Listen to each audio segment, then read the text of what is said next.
Hi guys, और एक नया वीडियो में आप सभी लोगों का वेलकम है।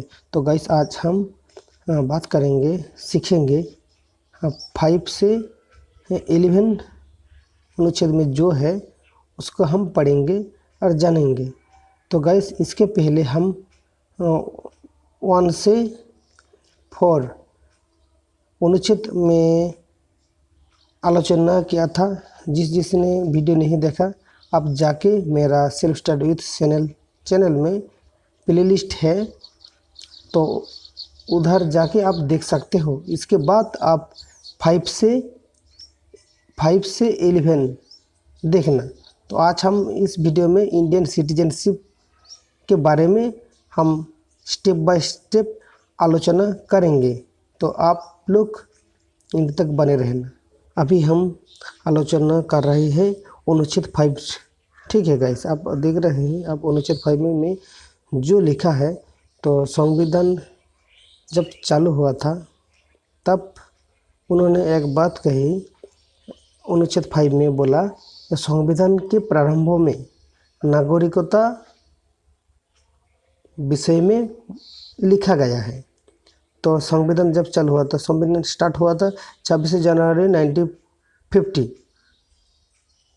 तो देखो गाइस, এটাই আর বাংলাতে লেখা আছে যে সংবিধান চালু হওয়ার সময় নাগরিকতা সম্পর্কে ব্যবস্থা গ্রহণের কথা বলা হয়েছে। तो अनुच्छेद 5 में यही लिखा है कि संविधान के प्रारंभ में नागरिकता के बारे में लिखा गया है। और संविधान जब चालू हुआ था, संविधान चालू होने के बाद जिस भारत में है उसको सभी भारत के नागरिकता मिलेगी। इसके लिए शर्त यही रखा था, उसका जन्म भारत में होगा, उसका माता पिता का जन्म भी भारत में होगा। कोई भी एक शर्त रखा था। संविधान लागू 26 जनवरी 1950 में से 5 ईयर के पहले से ही भारत में रहना है। तो संविधान जब चालू हुआ था, अनुच्छेद 5 में यही लिखा था कि संविधान के प्रारंभों में भारत के नागरिकता मिलेगी। इसके नागरिकता आप ले सकते हो। इसके लिए आप 3 शर्त रखी है। कोई भी एक शर्त आप फिलअप कर लेती हो तो आपको भारत के नागरिकता मिलेगी। इसके लिए शर्त यही रखा, उसका जन्म, कोई भी एक का जन्म भारत में होना चाहिए। दूसरे, उसका जन्म नहीं हुआ तो कोई बात नहीं चलेगी, लेकिन उसका माता पिता कोई भी एक का जन्म भारत में होना चाहिए। और बोला था संविधान जब चालू हुआ था, संविधान चालू होने से पहले 5 ईयर भारत में रहना पड़ेगी। इसके बाद आपको भारत में नागरिकता मिलेगी, लेकिन सबको मिलेगी। यही ये 5 नंबर अनुच्छेद में कहा गया था। तो अभी हम जानेंगे 5 नंबर। देखो, আর যারা বাংলা স্টুডেন্ট আছে, বাংলা স্টুডেন্টের জন্য দেখো, বাংলা স্টুডেন্টের জন্য দেখো সংবিধানের 5 নম্বর ধারাতে এটাই বলা আছে যে যখন সংবিধান চালু হয়েছিল কত 1950 সালের 26 জানুয়ারি। এটা এই সময় সংবিধান চালু হয়েছিল। ওই সময় ওই তারিখে যারা ভারতের স্থায়ী বাসিন্দা ছিল তারা তো সকলে ভারতের নাগরিক হবে, এবং যারা ধরো ছিল না, হয়তো তাদের মাতা পিতা কিংবা তাদের দাদু ঠাকুমা হয়তো এখানে হয়তো কোনো একজন এখানে হয়তো জন্মগ্রহণ করেছিলেন, কোনো একজন জন্মগ্রহণ করছে, তো তাদের সন্তান সন্ততিও ভারতের নাগরিকতা পাবে। আর একটা জিনিস এখানে বলছিল যে সংবিধান যখন চালু হয়েছিল, তো অন্তত কমপক্ষে যদি না থেকে থাকে এখানে ভারতে, তো কমপক্ষে সংবিধান চালু হওয়ার আগে 5 বছর তোমাকে ভারতে থাকতে হবে, তবে তুমি এখানে ভারতের নাগরিকতা তুমি ভোগ করতে পারবে বা তোমাকে নাগরিকতা দেওয়া হবে। এটাই এখানে 5 নম্বর ধারাতে বলা আছে। তো 5 নম্বর ধারাতে আশা করি তোমাদের ডাউট ক্লিয়ার হয়ে গেছে। तो এখন আমরা জানবো 6 नंबर धारा। देखो, अभी हम सीखेंगे 6 नंबर धारा कि 6 नंबर अनुच्छेद। तो 6 नंबर धारा में क्या है? 6 नंबर धारा में एक बात कही गई है, पाकिस्तान से भारत आए लोगों की नागरिकता। पाकिस्तान संविधान जब चालू हुआ था उसके उस समय इंडियन जिस लोग मिलकर इंडियन कॉन्स्टिट्यूशन तैयार किया था, उसको उस लोगों ने भारत में जो अनुच्छेद लिखा गया है उसको उन्होंने यही लिखा कि पाकिस्तान से भारत आए लोगों की नागरिकता। उसको 2 कंडीशन रखा है। 2 कंडीशन, डेट देखो, 19 जुलाई 1948 से पहले और 19 जुलाई 1948 से बाद, परमानेंट 6 मंथ की वैलिडिटी, माने परमानेंट इधर 6 माह के रहना पड़ेगा, इसके बाद उसको नागरिकता मिलेगी। तो इधर यही लिखा है जिस जिस लोगों ने 19 जुलाई 1948 से पहले भारत में है उसको नागरिकता मिलेगी। कोई उसको दिक्कत नहीं होगा, उसको कोई भी भारत में है, उसको माता पिता, दादा दादी, नाना नानी, कोई भी उसको भारत में, कोई भी एक भारत में जन्म ग्रहण किया, भारत में बर्थ हुआ, तो उसको नागरिकता मिलेगी, कोई दिक्कत नहीं होगा। लेकिन दिक्कत तो उस लोगों का होगा जिसको 19 जुलाई 1948 के बाद भारत में आया है, उसको दिक्कत होगा, क्योंकि उसको इधर रहने के लिए सरकारी अधिकारी के पास जाना होगा, जाके नेम रजिस्टर करना पड़ेगा, नाम नोटिफिकेट करना पड़ेगा। और इसको करने के लिए आपको 6 मंथ इधर रहना पड़ेगा, इसके बाद आप इधर नागरिकता आपको मिलेगा, उसके पहले नहीं मिलेगा। तो এটাই দেখো গাইস, এটাই বাংলাতে লেখা আছে যে অনুচ্ছেদ 6 নম্বর বা 6 নম্বর ধারাতে এটাই লেখা আছে যে 1948 সালের আগে বা পরে যারা পাকিস্তান থেকে ভারতে এসেছেন তাদের নাগরিকতা অর্জনের বিষয়ে ব্যবস্থা কথা বলা হয়েছে বা লেখা আছে। তাহলে বুঝতে পারলে 6 নম্বর ধারাতে কি আছে, যারা পাকিস্তান থেকে ভারতে এসছে কত সালে, 1948 সালের আগে যারা পাকিস্তান থেকে ভারতে এসছে বা পরে যারা আসছে তাদের সম্বন্ধেই শুধু বলা হয়েছে।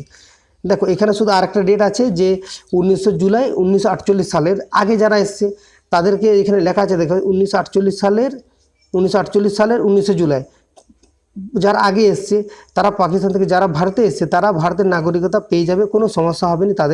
তাদের যে কোনো, তাদের মাতা পিতা হতে পারে কিংবা তাদের দাদু ঠাকুমা হতে পারে বা মাতামা মাতামহির কেউ একজন অবিভক্ত ভারতবর্ষে যদি জন্মগ্রহণ করে থাকেন তাহলে কোনো সমস্যা হবে না, তাদেরকে ভারতের নাগরিকতা দেওয়া হবে।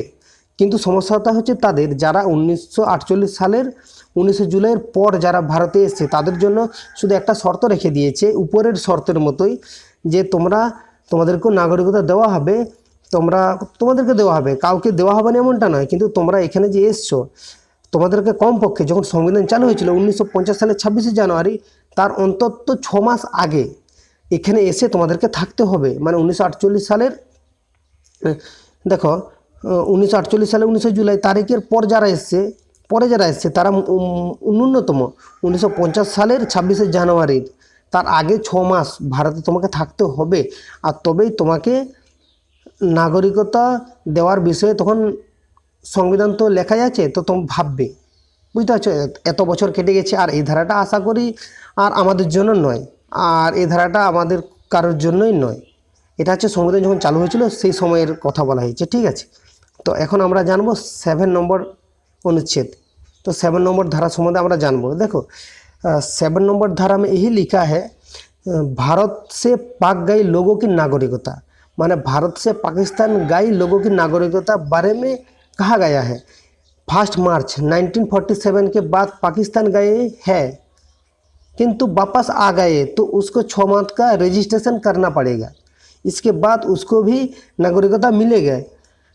इधर एक बात देखो, कोई जब देश आज़ादी हुआ, जब देश में इंडियन कॉन्स्टिट्यूशन आया तो उसके बाद जो नियम लागू हुआ भारत में,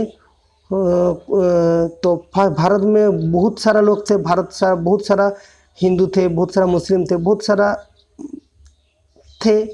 उसको क्या हुआ, देश जब भाग होने का संभावना बढ़ रहा है, क्या हुआ, भारत में जिस भाई ने रहता है वो सोचा मैं भारत से मैं उधर जाऊंगा, उधर रह के मैं शांति से मैं बसती गढ़ूंगा, इधर रहूँगा शांति से, इसको इधर सोचा और तुरंत चला गया। इसके बाद क्या हुआ, तो उधर उसको भी यही कहा गया जो भारत से पाकिस्तान गए लोगों की नागरिकता, और 1 मार्च 1947 के बाद गया है किंतु वापस आ गया है, 6 माह का रजिस्ट्रेशन करना पड़ेगा। देखो इधर এটাই বলছে 7 নম্বর ধারাতে যখন দেশভাগ হবে হয়তো একটা সম্ভাবনা আছে যে যখন দেশভাগ হয়ে যাবে ভারতীয়দের মধ্যে একটা আলোচনা চলছে দেশভাগ হতে পারে কিংবা দেশভাগ হয়ে গেছে। সেই সময় কী হয়েছে, তো তারা ভেবেছিল এটাই যে আমি ভারতে আছি, তো পাকিস্তান হয়তো আমাদের জন্য একটা আলাদা দেশ হচ্ছে, তো পাকিস্তান আমাদের জন্য আলাদা দেশ হচ্ছে, আমি তাহলে সেই দেশকে চলে যাই, সেই দেশকে গেলে মনে হয় আমি ভালো থাকতে পারবো। একটা এরকম সত্যি একটা এরকম কথা আছে, রবীন্দ্রনাথের একটা কথা আছে যে নদীর এ পারে কহিয়া নিঃশ্বাস, ও পারে তো সর্বসুখ আমার বিশ্বাস, এমন ধরনের একটা ওয়ার্ড আছে। তো তুমি দেখো, তুমি হয়তো এখন যে পজিশনে আছো, যে অবস্থাতে আছো, তুমি ভাবো আমার থেকে মনে হয় সেই ব্যক্তিগুলো মানে আমার থেকে অনেক সুখ ভোগ করতেছে, অনেক আনন্দে আছে, অনেক হাসি মজাকে আছে, অনেক তাদের কষ্টটা তুমি বুঝতে চাইবে না, মানে আমি কষ্টে আছি, আমার থেকে মনে হয় সে অনেক সুখে আছে, তুমি এটা ভেবে তুমি সেখানে চলে যাবে। সেখানে যাওয়ার পরে তুমি দেখবে এই বাবা এ তো বিরাট ডেঞ্জারাস রে বাবা, আমি যদি এখানে থাকি আমাকে তো একবার সে আমাকে আমার তো অস্তিত্ব এখানে টিকে থাকবে না। তো চলে যাই, আমি এখানে যা এসছি এই ভুল কাজটা যখন করে ফেলছি আমি ঘরে ফিরে যাই। তো দেখো একটা জিনিস দেখো, ধরো আমি আমার ফ্যামিলিতে থাকি, আমি আমার ফ্যামিলিতে থাকি, বাবা মা কোনো কারণে আমাকে বকলো, আমি বকলে কি করলো, আমার মন মন দুঃখ হবে, মন দুঃখ হলে আমি কি করব, মন দুঃখ হওয়ার পর আমি বাড়ি থেকে চলে যাব কোথাও, বাড়ি থেকে চলে গেলাম, তা বলে আমাকে বাবা মাকে আমি যদি চলে যাই বাড়ি থেকে, বাবা মাকে আমাকে আর তাদের পরিবারে বা আমার বাবা মার পরিবারে আমাকে সম্মিলিত করবে নি, মা এখানে প্রবেশ করতে দেবে নি, এটা কখনো হয়? এরকমই ভারতীয় যারা ছিল বা ভারতীয় নাগরিক তারা যখন পাকিস্তানে চলে গেছিলো, তারা যখন তাদের নিজের ভুল বুঝতে যখন পারলো, আবার যখন ভারতে ঘুরে আসলো, পাকিস্তান থেকে আবার যখন ভারতে ঘুরে আসতেছে, তো তাদেরকে ভারতের নাগরিকতা দেওয়া হবে না হবে না, এটা সম্বন্ধে এই 7 নম্বর ধারাতে উল্লেখ করা আছে। আর এটাই বলা আছে যে দেশভাগের পর যারা ভারত থেকে পাকিস্তান চলে গিয়েছিলেন তাদের নাগরিকতা প্রদানের বিষয় সম্পর্কে উল্লেখ করা হয়েছে। আর এটাই ডিটেলস এখানে আছে, দেখো দেশ বিভাগের পরে, দেশ যখন ভাগ হয়ে গেল তারপরে যারা ভারত থেকে পাকিস্তান চলে গিয়েছিল তারাও উপরিক্ত পদ্ধতি অনুসারে ভারতীয় নাগরিক হতে পারবেন, তবে তাদের কিছু কন্ডিশন রাখা হয়ে গেছে। তারা যে ভারতে ঘুরে আসছে, তুমি ধরো এক্ষুনি চলে গেলে আবার এক্ষুনি চলে আসলে, সেখানে কিছুদিন হয়তো থাকার পর আবার চলে আসলে, এবার একটা জিনিস দেখো তোমার জন্য কিছু কন্ডিশন রেখে দিচ্ছে, তুমি যে ওই দেশে গেছিলে ওই দেশের থেকে উপযুক্ত কর্তৃপক্ষের স্থায়ী অনুমতিপত্র সহ আসতে হবে তোমাকে। দেখো তুমি তুমি সে দেশকে চলে গেছিলে, সে দেশ থেকে তুমি যখন এখানে ফিরে এসছো তোমাকে তো একটা অনুমতিপত্র তো আনতে হবে, তুমি এদেশ ত্যাগ করে সে দেশ গেছিলে, সেখানে যখন স্থায়ী বাসিন্দার হবে বলে তুমি মনস্থির করছিলে, তখন সেখানের অনুমতিপত্র তো তোমাকে আনতে হবে, তবে তো তোমাকে এখানে মেনে নেওয়া হবে। তো এটাই এখানে কন্ডিশন রেখেছে, অবশ্যই তোমাদেরকে ওই ব্যবস্থা দেওয়া হবে।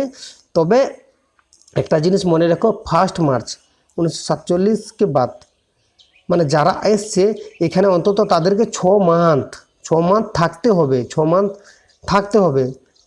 1 মার্চ যারা 1 মার্চ 1947 के बाद পাকিস্তান গায়ে কিন্তু বাপাস আ গায়ে 6 মান্থ, মানে 1947 সালে যখন দেশ স্বাধীন হলো তারপরে যারা গেছিলো সেখানে কিন্তু আরও চলে আসে, 6 মাস এখানে থাকার পরে তুমি রেজিস্ট্রেশন করো, রেজিস্ট্রেশন করে রেজিস্ট্রেশন হওয়ার পরে তোমাকে এখানে ভারতের নাগরিকতা তোমাকে দেওয়া হবে, এটাই 7 নম্বর ধারাতে বলা আছে। তো এখন আমরা জানবো 8 নম্বর ধারা। देखो 8 नंबर धारा की बोला আছে যে अनुच्छेद 8 में लिखा गया है भारत के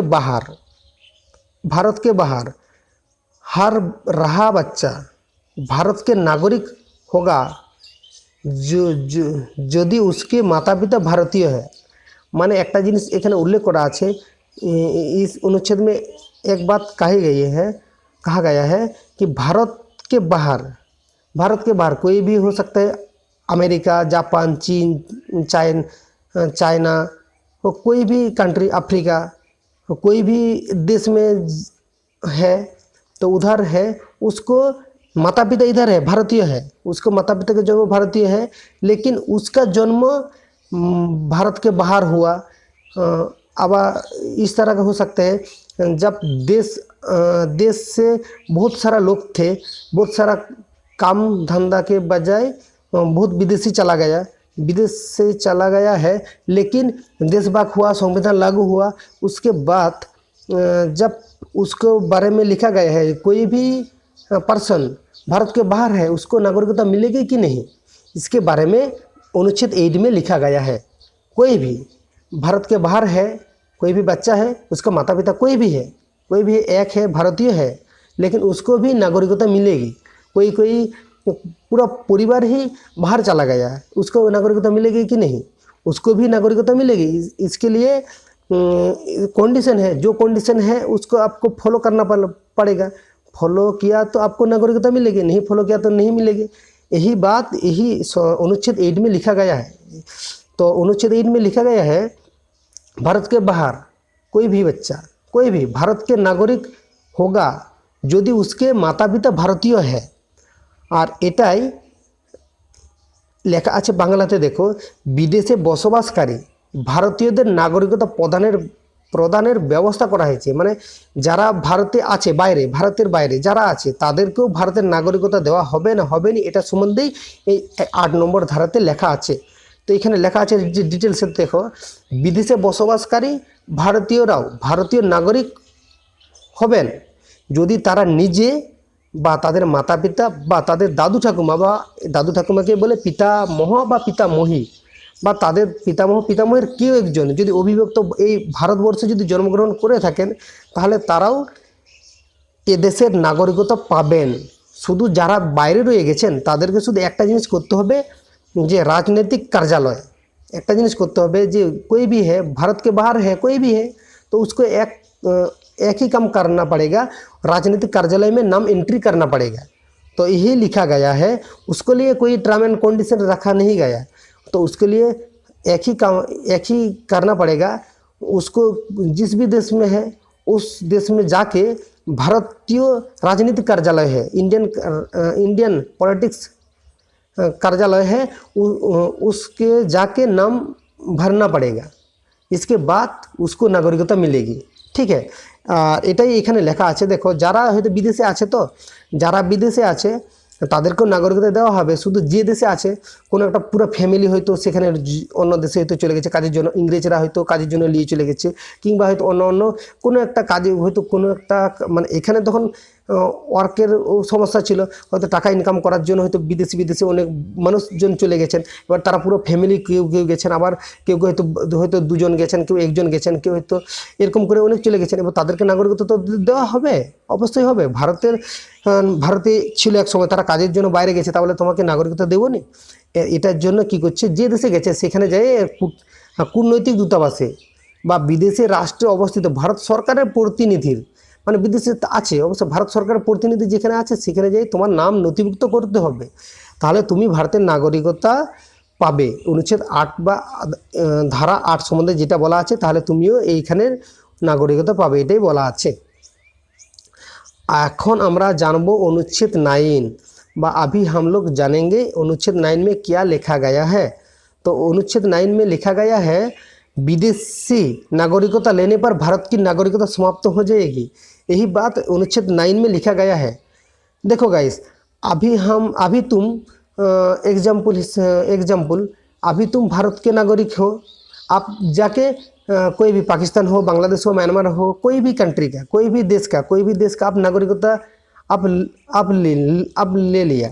तो आप ले लिया तो क्या हुआ, आप ले लिया तो भारत क्या करेगा, भारत आपका जो नागरिकता है भारत का, आपको नागरिकता भारत का छीन ले जाएगी, तो आपको समाप्त हो जाएगी नागरिकता। यही बात अनुच्छेद 9 में लिखा गया है। একটা জিনিস দেখো গাইস, ধারা 9 নম্বর ধারা এটাই লেখা আছে, নাগরিকতা বিলোপের বিষয় সম্পর্কে আলোচনা করা হয়েছে। নাগরিকতা বিলোপের বিষয়ে আলোচনা করা হয়েছে। যারা স্বেচ্ছায় বিদেশি রাষ্ট্রের নাগরিকত্ব গ্রহণ করেছেন, বিদেশি রাষ্ট্রের মানে স্বেচ্ছায়, তুমি নিজে থেকে নিচ্ছ, স্বেচ্ছায় মানে নিজে থেকে তুমি নিচ্ছ, তো জোর জবরদস্তি কেউ যদি তোমাকে দেওয়া হয় সেই ক্ষেত্রে আলাদা। তুমি স্বেচ্ছায় নাগরিকতা গ্রহণ করছো, সংবিধানের 9 নম্বর ধারা অনুসারে ভারতের নাগরিক বলে গণ্য হবেন না। মানে কি, তুমি স্বেচ্ছায় বিদেশি নাগরিকতা নিয়ে নিবে, তোমাকে ভারতের নাগরিকতা তুমি একসঙ্গে মানে বলে না, তুমি দু নৌকায় পা দিয়ে চলবে, মানে এ পাশে নৌকায় পা দিয়ে চলবে, সে পাশে নৌকায় পা দিয়ে চললে কী হবে, তোমার ধ্বংস অনিবার্য। যে কোনো মুহূর্তে একটা পা ফসকে তুমি নিচে পড়ে যেতে পারো, তাহলে কী হবে, তোমার মৃত্যু হতে পারে, ডুবে যেতে পারো, তোমাকে দেওয়া হবে না, তোমাকে বঞ্চিত করা হবে, এমন হতে পারে। তো এটাই বলা আছে যে সংবিধান 9 নম্বর ধারায় তুমি যদি ভারতের নাগরিক হয়ে থাকো, তাহলে তুমি নাগরিকতার সম্বন্ধে সব কিছুই যদি ভোগ করতেছ, নাগরিকতা তোমাকে যে দেওয়া হয়েছে, তুমি যদি বিদেশে যেয়ে যদি কোনো নাগরিকতা তুমি নাও, তাহলে তোমাকে কেড়ে নেওয়া হবে বা তোমাকে নাগরিকতা দেওয়া হবে না, তোমাকে নাগরিকতা সম্বন্ধে বঞ্চিত থাকা হবে। আর এটাই और यही बात अनुच्छेद 9 में कहा गया है, विदेशी नागरिकता लेने पर भारत की नागरिकता आपका समाप्त हो जाएगी। यही बात क्या है, आप शिक्षा में कोई भी देश का नागरिकता लेंगे तो आपको नागरिकता मिलेगा क्या? इसीलिए यही बात अनुच्छेद 9 में कहा गया है, विदेशी नागरिकता लेने पर भारत की नागरिकता समाप्त हो जाएगी। डाउट क्लियर हुआ? तो अभी हम जानेंगे 10 नंबर अनुच्छेद में। 10 नंबर अनुच्छेद में क्या लिखा गया है? देखो गाइस, 10 नंबर अनुच्छेद में यही बात लिखा गया है, नागरिकता का बना रहना जब तक कोई अन्यथा कार्य ना करे। একটা জিনিস তোমরা দেখো যে ভারতীয় সংবিধানের 10 নম্বর ধারাতে এটাই বলা আছে যে তুমি ধরো ভারতবর্ষের নাগরিক হয়ে গেছো, এবার এই ভারতবর্ষের নাগরিকতা তোমার থাকবে, তোমার কেউ নেবে নি, কেউ তোমার সমাপ্ত করবে নি। এটা ততক্ষণ পর্যন্ত থাকবে যতক্ষণ পর্যন্ত তুমি ভারতের মানে ভারতে আছো, ভারত বিরুদ্ধে কাজ না করো, দেশদ্রোহী টাইপের কাজ না করো। যদি তুমি ভারতের নাগরিক হয়ে থাকো, একজন ভারতের জন্য এখানেই জন্ম, এখানে সব কিছু, তাহলে তোমার ক্ষেত্রে তোমার এই নাগরিকতা তোমার থাকবে, কোনো সমস্যা নেই। আর যারা বদমাশি করবে, তার জানো তো বদমাশি করার জন্য কোনো একটা দেশে তো নিয়মকানুন আছে না? নেই। বদমাশি যারা করবে তাদের জন্য নিয়মকানুন রেখেছে ভারতীয় সংবিধানরা, প্রণেতারা। তো এখানে লেখা আছে দেখো, সাংবিধানিক ব্যবস্থা অনুসারে যারা ভারতের নাগরিক হিসেবে গণ্য হবেন, মানে সাংবিধানিক ব্যবস্থা অনুসারে যারাই ভারতের নাগরিক হিসেবে গণ্য হবেন, পার্লামেন্ট বা সংসদ প্রণীত আইন সাপেক্ষ তারা ভবিষ্যতে সেই অধিকার ভোগ করতে থাকবে। এমনিতেই তো দেখো তোমরা 5 নম্বর ধারা, 6 নম্বর ধারা, 7 নম্বর ধারা, 8 নম্বর ধারা তো ভারতের নাগরিক হিসেবে যদি তুমি তো পেয়েছো, তাহলে তুমি 10 নম্বর ধারা অনুযায়ী নাগরিকতা তুমি ভোগ করতে থাকবে। মানে यही बात अनुच्छेद 10 में लिखा गया है, जब तुम्हें 5, 6, 7, 8 नंबर अनुच्छेद भोग कर रहे हो तो 10 नंबर अनुच्छेद के आपको कोई हानि भी नहीं होगा, कोई दिक्कत भी नहीं होगा, कोई प्रॉब्लम भी नहीं होगा। आपको नागरिकता आपकी मिलेगी।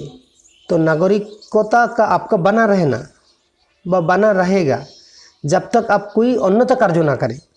तो आप अभी जो कुछ भी है, आपको नागरिकता मिले हैं, आप नागरिकता मिले हैं 5, 6, 7, 8 के 8 अनुच्छेद के तरह आप सब ऑल आप भोग कर रहे हैं। तो पार्लियामेंट पूर्ण तो कोई भी आइन माने अनुच्छेद माने पार्लियामेंट व संसद पूर्ण तो कोई भी आइन आपको जिस आइन कोनो पर्सन भोग कर रहे हैं आपको भी मिलेगा, आपको वंचित नहीं करेगा। तो यही बात यही अनुच्छेद 10 में लिखा गया है। तो এটাই লেখা আছে যে মানে 10 নম্বর ধারাতে এটাই লেখা আছে যে যারা ভারতবর্ষের নাগরিক হয়েছেন বা দেওয়া হয়ে গেছে তারাও 10 নম্বর ধারা অনুযায়ী ভোগ করতে থাকবে, তাদেরকে কোনো সমস্যা হবে না, কোনো প্রবলেম হবে না। আর এটাই বলা আছে যে 5 নম্বর, 6 নম্বর, 10 নম্বর ধারা যারাই 8 নম্বর ধারা যারা পর্যন্ত ভোগ করে দিচ্ছে তাদের কোনো সমস্যা হবে না, তারা নাগরিকতা সংসদ মানে কেড়ে নেবেন, পার্লামেন্ট তোমাদের এই নাগরিকতা নেবে নি, তোমাদের যে তোমার নাগরিকতা ভোগ করতে দিচ্ছে ওটাই তোমাদের থাকবে। আর এটাই অনুচ্ছেদ বা 10 নম্বর ধারাতে এটাই লেখা আছে। আর 11 নম্বর ধারাতে কি লেখা আছে ना, 11 नंबर धारा में लिखा है अनुच्छेद 11। तो अनुच्छेद 11 में लिखा गया है नागरिकता का कानून संसद बनाएगी, नागरिकता का कानून संसद बनाएगी। यही बात अनुच्छेद 11 में लिखा गया है। अब देखो अभी जो कुछ भी आप भोग कर रहे हो तो आपका कोई भी आप जो कुछ भी भोग कर रहे हो भविष्य में आप फ्यूचर में भी आपको मिलेगी।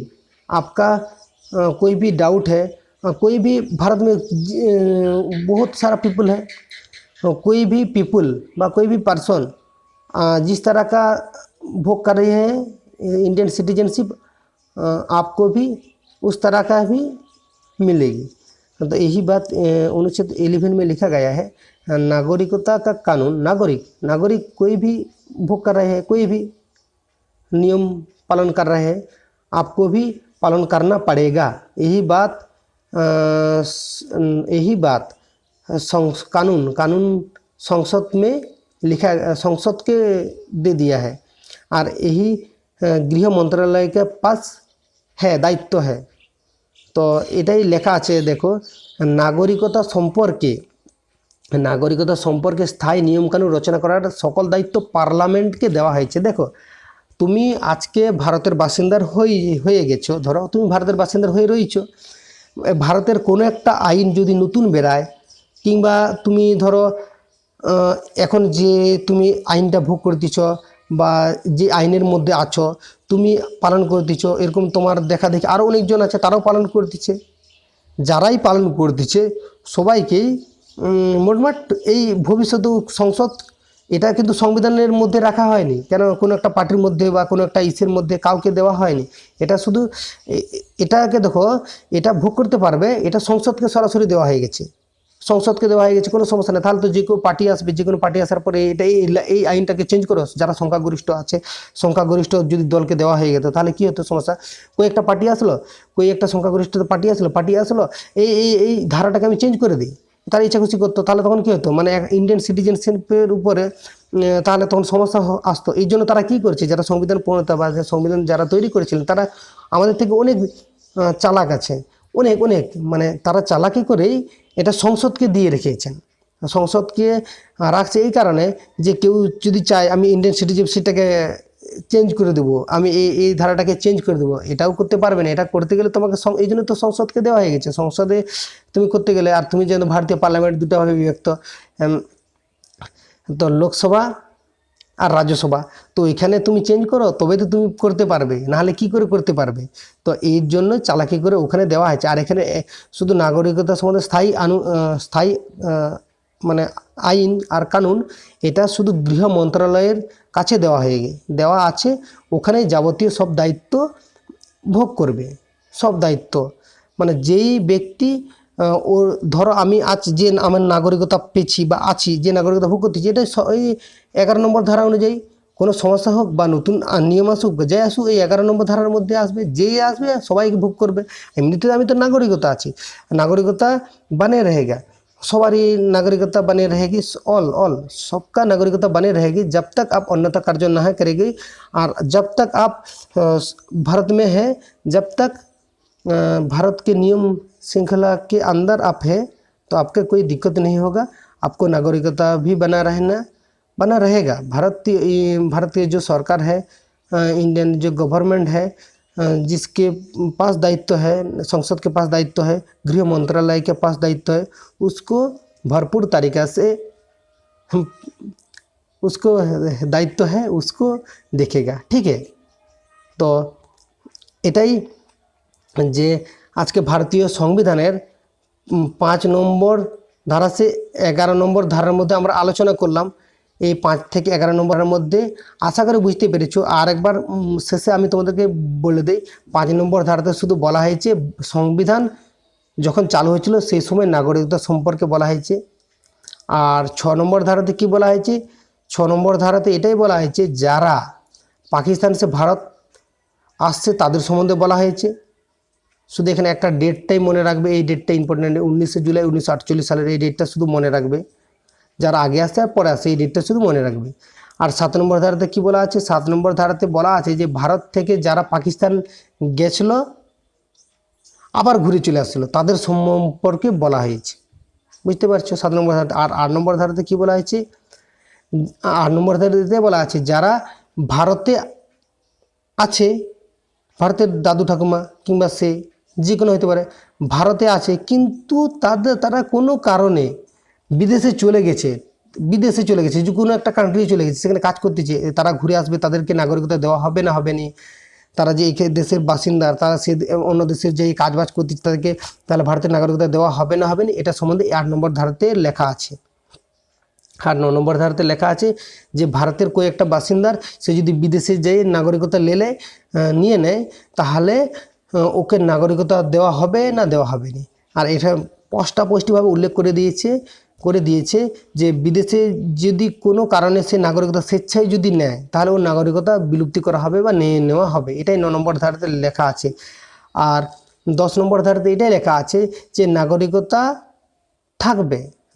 থাকবে তুমি যদি ভারতে আছো, তুমি যদি খারাপ কাজ না করো, তুমি যদি ভারতে আছো সংবিধান মেনে যাবতীয় কাজ যদি নিয়ম শৃঙ্খলার মধ্যে থাকো, তাহলে তোমার এই তুমি যে অধিকারটা ভোগ করতেছো নাগরিকতা সম্বন্ধে, তোমার এই নাগরিকতা তোমার থাকবে, কোনো সমস্যা হবে না। এটাই হচ্ছে 10 নম্বর ধারাতে লেখা আছে।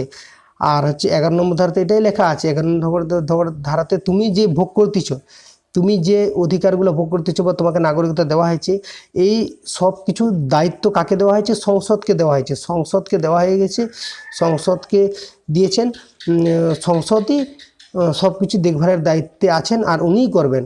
আর এখানে সংসদের হচ্ছে গৃহ মন্ত্রণালয়কে একবারে দায়িত্ব দিয়ে দিয়েছেন। তো নিশ্চিন্তে তুমি থাকো ভারতে, তোর কোনো সমস্যা হবে না। আর এটাই হচ্ছে 5 থেকে 11 নম্বর ধারার মধ্যে আলোচনা করা আছে।